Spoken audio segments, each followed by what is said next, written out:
The wind howled through the skeletal branches of the old oak outside Margaret's window, a sound that had become her lullaby in the 3 years since Henry's death.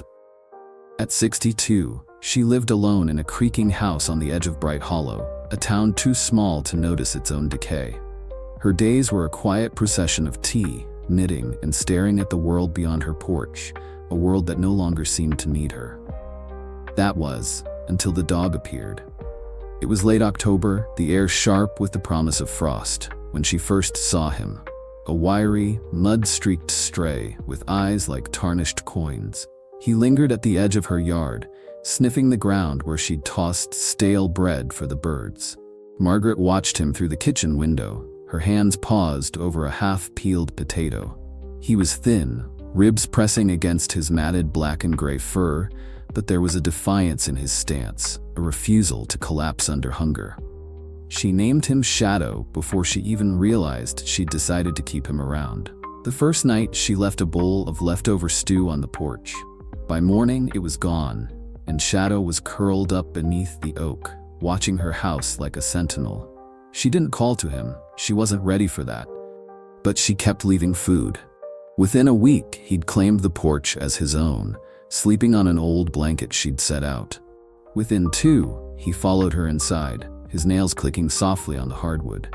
It was an unspoken pact. She fed him, and he stayed. Margaret hadn't known how much she'd needed the sound of another heartbeat in her home until it was there. Shadow wasn't just company, he was a mirror to her own survival. She saw her own loneliness in his wary glances, her own stubbornness in the way he refused to beg. They depended on each other in quiet ways, her for his warmth against the cold nights, him for the scraps that kept him alive. But it wasn't until the first snow fell that their bond was tested, and the thriller of their lives began. It started with the tracks. Margaret noticed them one morning while fetching firewood from the shed, deep, uneven impressions in the snow circling her property. They weren't animal tracks. They were too large, too deliberate. Boot prints, she realized, her breath catching in her throat. She followed them with her eyes, Shadow at her side, his hackles raised. The prints looped around the house, paused beneath her bedroom window, then vanished into the woods beyond her yard. Her stomach twisted. Brighthollow was a sleepy place, too sleepy for prowlers. Or so she'd thought. She didn't call the sheriff. What would she say? That she, a widow with no enemies, had footprints in her snow? Instead, she locked her doors that night and kept Shadow close. He growled low in his throat, ears twitching toward the windows, and she wondered if he'd sensed something she hadn't. The next morning, the tracks were back, fresher, closer. This time, they stopped at her porch steps. Margaret's hands shook as she dialed the sheriff, but the line crackled with static before going dead. The storm, she told herself, though the sky was clear. Shadow pressed against her leg, his growl a steady rumble. She grabbed Henry's old hunting knife from the drawer, not much, but better than nothing, and waited. That night, the silence broke. A sharp thud echoed from the back door, followed by the scrape of metal on wood. Margaret froze, knife in hand, as Shadow leapt to his feet, barking furiously. The sound was a lifeline, pulling her from panic to action. She crept to the door, peering through the curtain. A figure stood there, tall, hooded, prying at the lock with a tool that glinted in the moonlight. Her heart slammed against her ribs. She wasn't imagining this. Someone was trying to get in. Shadow lunged at the door, his barks a thunderous warning. The figure flinched, then bolted into the darkness. Margaret clutched the knife, her breath ragged, as Shadow paced the room, his eyes locked on the night outside. She didn't sleep. Neither did he. The next day, she found the note. It was pinned to the oak with a rusted nail, the paper yellowed and curling at the edges. In blocky, uneven letters, it read, "Leave or pay." No signature, no explanation. Margaret stared at it, her mind racing. She had no enemies, no debts, unless you counted the house paid off decades ago with Henry's savings. But the land was worth something. Developers had sniffed around Brighthollow before, eyeing the rolling hills for subdivisions. Had they come for her now? She tore the note down and burned it in the fireplace, Shadow watching her with those unblinking eyes. "We're not leaving," she told him, her voice firmer than she felt. He tilted his head, as if agreeing. They'd both fought too hard to survive, her through grief, him through starvation, to run now. But the threats didn't stop. The tracks returned nightly, sometimes with scratches on her windows, sometimes with dead birds left on her porch. Each time, Shadow stood guard, his growls chasing the shadows away. Margaret began to rely on him, not just for protection, but for courage. She'd catch herself talking to him, planning aloud. "We'll set traps tomorrow, Shadow. We'll catch this bastard." He'd wag his tail, a silent promise to fight beside her. It was Shadow who saved her first. A week after the note, she woke to his snarling, a sound so fierce it yanked her from sleep. She stumbled to the living room, knife in hand, and saw him clawing at the front door.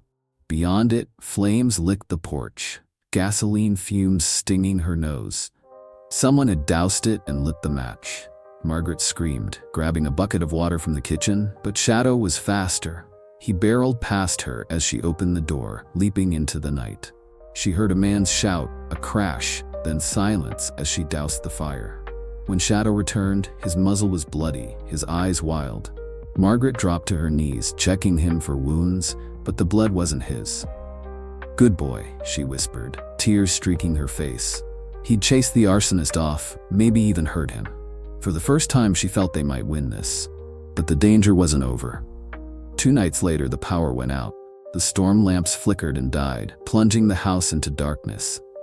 Margaret fumbled for candles, her hands trembling, when Shadow's growl cut through the silence. She lit a match just in time to see the back door splinter inward, a crowbar wedged in the frame. A man stepped through, tall, scarred, his face a mask of menace. In his hand was a gun. "Get out," he snarled. "This land's ours now." Margaret backed away, Shadow bristling beside her.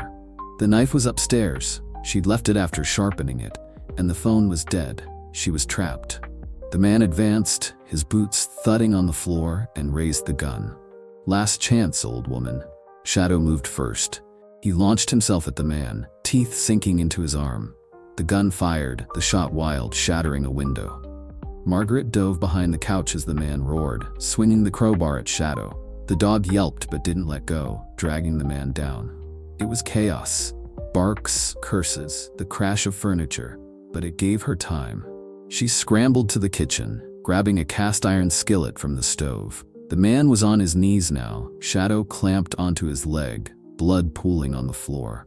Margaret swung the skillet with all her strength, cracking it against his skull. He crumpled, unconscious, the gun skittering across the room. Breathing hard, she dropped the skillet and sank beside Shadow. He whimpered, limping toward her, a gash on his flank from the crowbar. "Oh, my boy," she sobbed, wrapping her arms around him. They'd rescued each other, him from the intruder's bullet, her from despair turned to action. The sheriff arrived at dawn, summoned by a neighbor who'd heard the gunshot. The man was a hired thug, part of a scheme to scare Margaret off her land for a developer's payout. He'd confessed everything, groggy and handcuffed, as the sheriff hauled him away. Margaret refused to leave, her resolve hardened by the fight. The house was hers.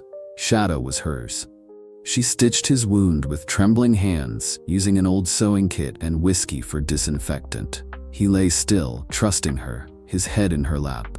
They'd both lost so much, her a husband, him a past she'd never know, but they'd found each other.